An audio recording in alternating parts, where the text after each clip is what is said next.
Hamilton's elitist views and real purpose came to light when he wrote, "All communities divide themselves into the few and the many. The first are rich and well-born.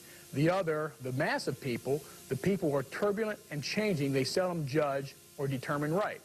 So here we have him saying that. We have in the Constitutional Convention where the people can't decide their own president, and it also goes back to what we talked about the schools, where they had different schools where, you know, they had three groups of people, and they had a group of people, they couldn't decide what to do for themselves, so they had to do it for them. So you can see the same concept that runs through all these different avenues and how we're being manipulated.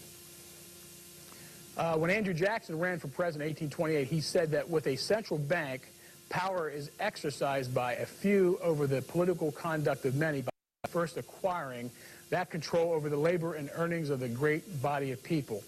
To a group of bankers, he said, "You are a den of vipers. I intend to root you out, and by the eternal God, I will root you out." In my studies, I found him to be a very exciting character, you know, because it was that, and that part of our history, that was the only time that we were completely out of debt.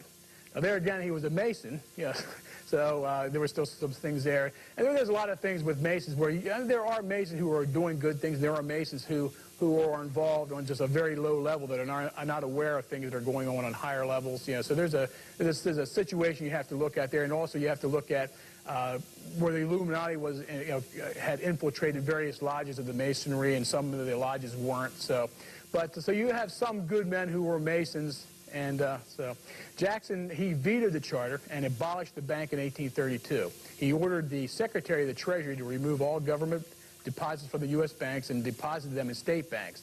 And as I said, in January 8th, 1835, he paid off the final installment in our national debt. It was the only time in history that we actually, our national debt was lowered to zero. And in his biographer considered that the crowning achievement of his presidency, that because it's never happened, it didn't happen before that, it hasn't happened. He realized the danger of what a central bank would do to our society, in our nation, in our country. One of the first men, and after that happened, the Illuminati realized they needed to more or less change their plans to, again, slowly infiltrate into the financial aspects of our country. And one of the guys that, the first guys that was sent to this country to do that was Paul Warburg. And he came out of the Rothschild Allied European banking family of M.M. Warburg and Company. Colonel Eli Garrett